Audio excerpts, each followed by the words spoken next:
جب شہر نیپال سے جب علماء دین تشریف لاتے، جب زندہ باد کے نعرے لگتے تھے، تو ماں باپ کے اندر ایک شوق ہوتا تھا کہ ہم بھی اپنے بچوں کو دین کی تعلیم دیں۔ کیوں؟ اللہ رب العالمین نے فرمایا یا ایھا الذین آمنوا قوا انفسکم واہلیکم نارا، اے وہ لوگوں اپنے آپ کو جہنم کی آگ سے بچاؤ، اپنے اہل و عیال کو جہنم کی آگ سے بچاؤ۔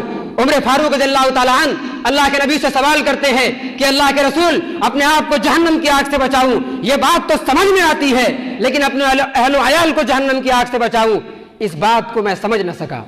اللہ کے نبی نے کہا اے عمر فاروق رضی اللہ عنہ، اپنے آپ کو جہنم سے بچاؤ اور اپنے اہل و عیال کو جہنم کی آگ سے بچاؤ۔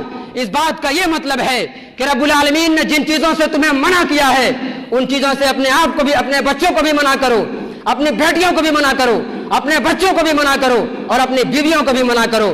ہر وہ کام جس سے رب العالمین نے منع کیا ہے، رب العالمین نے جن چیزوں کو حرام کہا ہے وہ پورے اہل و عیال کو حرام کہو، جن چیزوں کو رب العالمین نے حلال کہا ہے ان چیزوں کو اختیار کرو۔ یہ ہے اپنے آپ کو اور اپنے اہل و عیال کو جہنم سے بچانے کا مطلب۔ آج کتنے لوگ ہیں جو اپنے بچوں کی فکر کر رہے ہیں؟ میرے عزیز دوستو، جو کر رہے ہوں انہیں مبارکباد پیش کرتا ہوں، لیکن جن کو اپنی اولاد کی فکر نہ ہو، یاد رکھیں یہ اولاد اللہ رب العالمین کی نعمت ہے۔ جن کے پاس بیٹا نہ ہو ان سے پوچھو بیٹے کی کیا قیمت ہے۔ جس ماں کی گود اولاد سے خالی ہو اس ماں کے پوچھو بیٹی کی کیا قیمت ہے۔ جس گھر میں بچوں کی کھیلنے کی کنکاریاں نہ گھستی ہو اس گھر کے آنگن میں جاؤ کس طرح ماتم منائے ہوئے لوگ بیٹھے رہتے ہیں۔ انما اموالکم واولادکم فتنہ، یہ مال و اولاد رب العالمین نے فتنہ کہا ہے۔ کیوں؟ انسان جب ان چیزوں کا صحیح استعمال نہ کرے۔ آج ہم نے اپنے بچوں کو فتنہ بنا لیا ہے، مال کو فتنہ بنا لیا ہے۔ یاد رہے اللہ کے نبی نے فرمایا کل قیامت کے روز ہر وہ شخص جس کو جو ذمہ داری دی گئی ہے ان سے قیامت کے دن ان کے ذمہ داریوں کے بارے میں سوال کیا جائے گا۔ اگر آپ باپ ہیں آپ کی ذمہ داری ہے بیٹے کی ذمہ داری ہے، آپ ماں ہے اگر کوئی شخص ماں ہے، اگر کوئی عورت ماں ہے ان کی ذمہ داری ہے کہ وہ بیٹی کو صحیح تربیت دے۔ ایک باپ جو گھر کا بڑا ہوتا ہے، ایک شوہر جو گھر کا بڑا ہوتا ہے، انہیں چاہیے کہ گھروں میں اصلاح پیدا کریں، لوگوں میں نمازیوں کا ماحول بنائیں۔ مگر افسوس اسد افسوس، اسلام نے تو اس بات کی تعلیم دی ہے کہ شوہر خود نماز پڑھے، بیوی کو نماز کی تعلیم دے، باپ نماز پڑھے، بیٹے کی نماز کی تعلیم دے، اور جب بچے 7 سال کے ہو جائے تو انہیں نماز کی تعلیم دو، اور 10 سال کے ہو جائے اور نماز نہ پڑھے تو انہیں مارو پیٹو۔ لیکن افسوس مسلم سماج کے اندر لوگ 60 کی عمر کو بھی چلے جاتے ہیں مگر نہ خود نماز پڑھتے ہیں نہ بچوں کو نماز کی تعلیم دیتے۔ جو نماز پڑھتے ہو الحمدللہ بڑی خوشی کی بات ہے، اللہ ان کے اعمال کو قبول کرے، لیکن جو نماز نہ پڑھتے ہو وہ رب العالمین کے در میں آئے، رب العالمین سے معافی مانگے۔ کل قیامت کے روز میدان محشر میں حساب و کتاب کا دن ہوگا، رب العالمین کے یہاں سوال و جواب ہونا ہے۔ اللہ رب العالمین کے یہاں 5 سوال کیے جائیں گے، بعض روایت میں 4 کا بھی ذکر ہے، اور جب تک ابن آدم ان 4 سوالوں کے جواب نہ دے لیں گے تب تک وہ اپنے قدم کو ٹس سے مس نہیں کرتے، وہ قدم کو ہلا نہیں پائیں گے جب تک وہ 4 سوالوں کا جواب نہ دے لے۔ اللہ رب العالمین سوال کرے گا وعن عمرہ فیما افنا، اے میرے بندو بتاؤ میں نے تمہیں جو 60 سے 70 سالہ زندگی دیا، بتاؤ اس زندگی کو تم نے کہاں صرف کیا، بتاؤ اس زندگی کو تم نے کہاں گنوایا۔ یہ زندگی رب العالمین کی نعمت ہے، اور کل قیامت کے روز اللہ تعالیٰ ہر نعمت کے بارے میں سوال کریں گے۔ کل قیامت کے روز رب العالمین عمر کے تعلق سے سوال کرے گا، عمر کو کس کام میں لگایا، عبادت میں لگایا، حرام خوری میں لگایا، یا حلال کو اپنانے میں لگایا، کس کام میں لگایا، رب العالمین کل قیامت کے روز سوال کریں گے۔ میرے عزیز دوستو اپنے ضمیر سے پوچھو، اپنے آپ سے سوال کرو کل قیامت کے روز ہم اور آپ کیا جواب دیں گے۔ افسوس صد افسوس آج ہم نے ان چیزوں کو بھلا دیا۔ آج مردوں کی خبریں سن سن کر ہماری کانیں تھک چکی ہے، جنازہ اٹھا اٹھا کر ہماری کاندھا تھک چکی ہے، مگر رب العالمین کے لیے دلوں میں ڈر پیدا نہیں ہوتا۔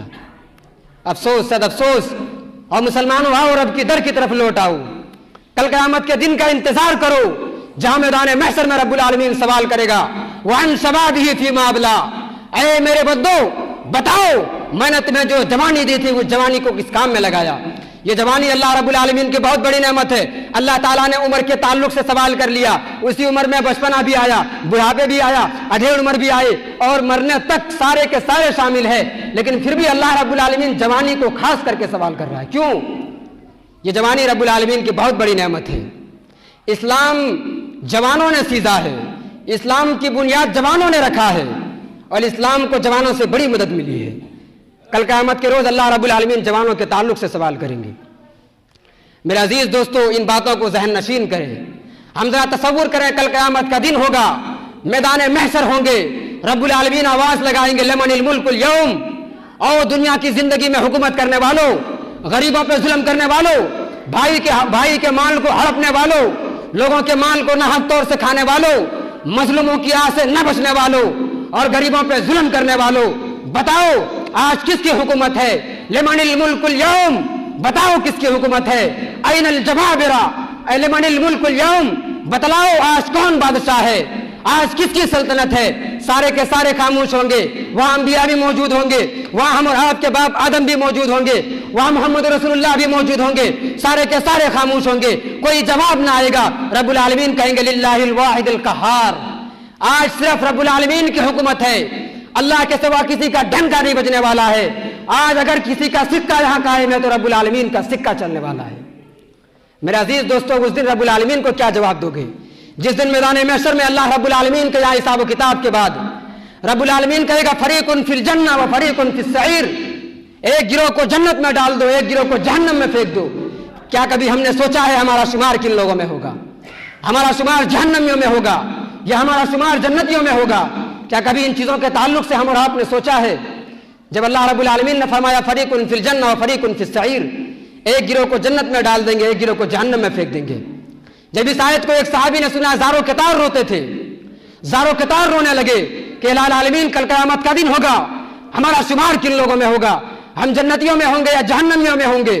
افسوس افسوس, آج ہم برائی کو انجام دے رہے ہیں, بے حیائی کو انجام دے رہے ہیں, مگر افسوس افسوس رب العالمین کے لیے دلوں میں ڈر پیدا نہیں ہوتا. آج ہم کتنے برائیوں کو دن دہاڑے انجام دیتے ہیں, مگر اللہ کے لیے دلوں میں خوف نہیں کہ ان برائیوں سے اپنے آپ کو بچائیں, اپنی بہن بیٹیوں کو بچائیں, اپنے اولاد کو بچائیں, بچوں کو دین کی تعلیم دیں, بچوں کو نماز کی تعلیم دیں.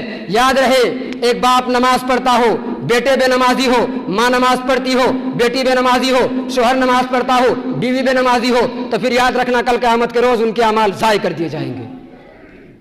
اللہ رب العالمین تم سے سوال کرے گا تمہارے اہل و عیال کے بارے میں کہ تم نے اپنے اہل و عیال کو جہنم کی آگ سے کیوں نہیں بچایا؟ اگر تم نماز پڑھتے تھے تو اے بڑے بندو بتاؤ, تم نے اپنی بیٹی کو نماز کی تعلیم کیوں نہیں دیا؟ تم تو نماز پڑھتے تھے, مگر تمہارا بیٹا عیاشی و مکاری کو انجام دیتا تھا. تم اپنے بچوں کو بھی دین کی تعلیم دو. میرے عزیز دوستو, ضرورت اس بات کی ہے کہ اعمال صالحہ کو انجام دیں, اللہ رب العالمین کے در کی طرف لوٹ کر آئے اور اللہ رب العالمین کے لیے دلوں میں ڈر پیدا کرے. یقیناً اس بات کو جانے کہ گناہ کے بڑے نقصانات ہیں. انسان جب برائی کو انجام دیتا ہے, انسان کے چہرے سے نور چلی جاتی ہے. انسان جب برائی کو انجام دیتا ہے, انسان پریشان حال رہتا ہے, انسان مصیبت زدہ ہوتا ہے, طرح طرح کی آزمائش میں وہ ڈالے جاتے ہیں, انسان بیماری کے علم کا شکار ہو جاتا ہے.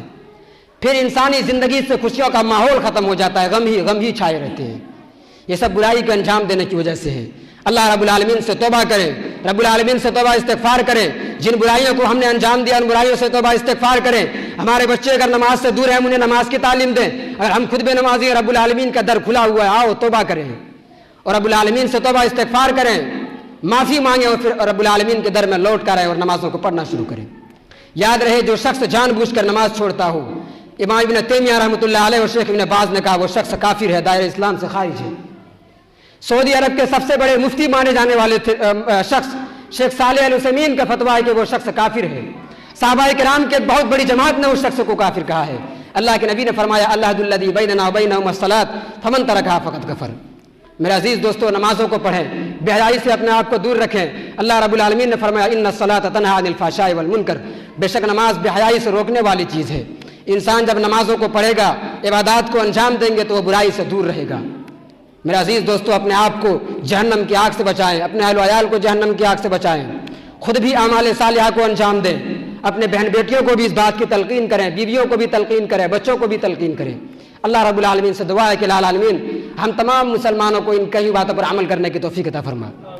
الہ العالمین ہم میں سے جو بیمار ہے تو انہیں شفائے کاملہ وعاجلہ عطا فرما. الہ العالمین ہم سب کو ان کئی باتوں پر عمل کرنے کی توفیق عطا فرما.